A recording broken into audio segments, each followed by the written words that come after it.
เราจะมาต่ออยู่ในข้อที่12ต่อมาแก้บทฝึกหัดต่อข้อที่12ผัดแซงไปท่าข้อที่12นี่จะอ่านคำถามแล้วก็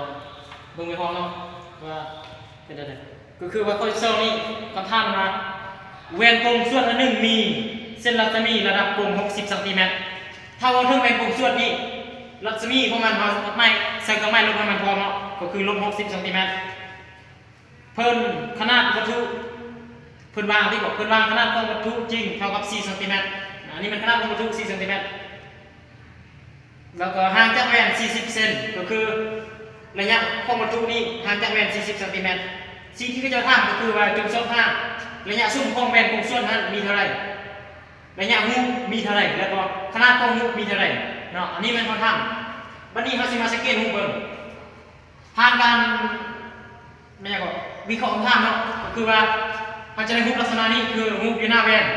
ห่างจากแหวนระยะ40เขาจะบอกว่าหูนี้สูง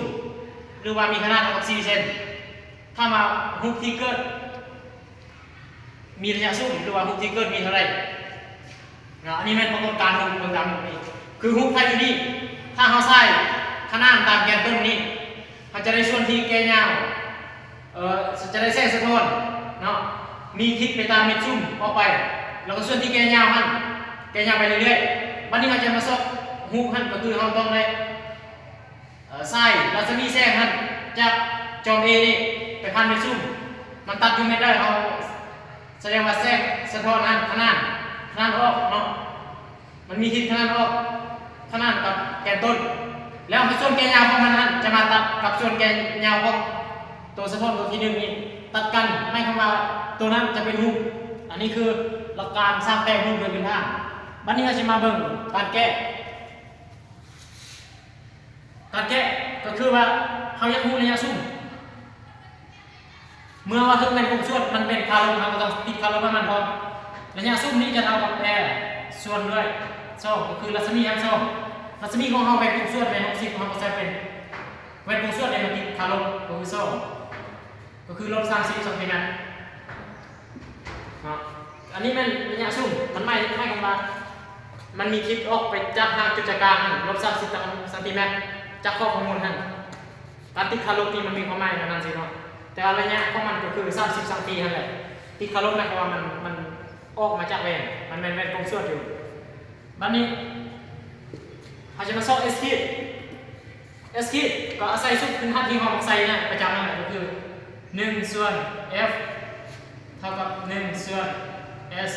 บวก1ส่วน S ขีดกรณีนี้ F ของเขาเป็นลบเอาท่อ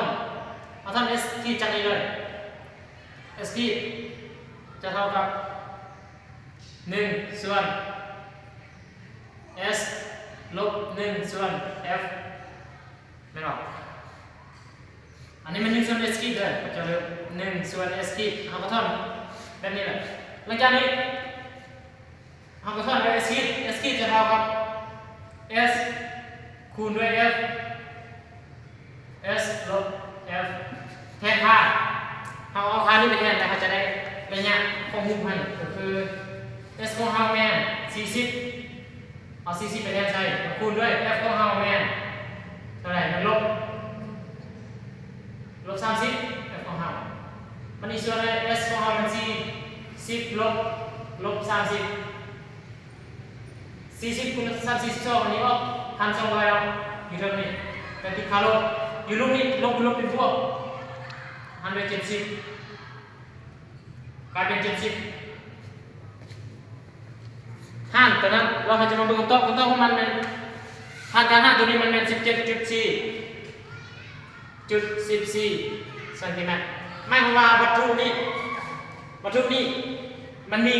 ระยะห่างจากจอมโอนี่เพียงแต่17.14ซนเนาะ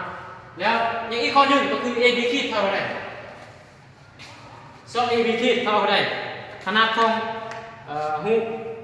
ขนาดของหูเท่าไหร่อันนี้แกต่อเส้นนี้เนาะสังเกตก่อนก็คือเขาเอาอัตราส่วนเลยระยะวัตถุระยะหูส่วนด้วยระยะวัตถุเท่ากับขนาดหูส่วนด้วยขนาดวัตถุ ตัวนี้จะเท่ากันเป็นอัตราส่วนเขาต้องการช่อง AB ขีดโดยที่ว่า AB ของหู S ของหู S ขีดของหูก็แสดงว่าอะไร A ขีด B ขีดเท่ากับ S ขีดคูณเท่ากับ AB อันนี้เป็นการท่องสูตรง่ายๆสิเนาะส่วนใน S หลังจากนั้นเราก็มีแต่แทน S ขีดของเราแม่นเท่าไหร่ S ขีดของเราแม่น 17.14 มาคูณด้วย AB AB ของเราแม่นอย่าง AB AB ของเราแม่น C S ของเราเด้เอามาเบิ่ง S ของเรา S ของเรานี่มัน40ตัวนี้มันจะได้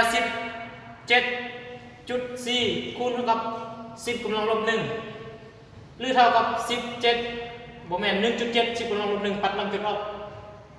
ใหญ่จุดมาอีกทีหนึงก็คือ 1.714 ซนติเมตรเนาะสร้างพ่อเฮาก็ได้แล้วระยะซุ่มระยะฮูบแล้วก็ขนาดของวัตถุ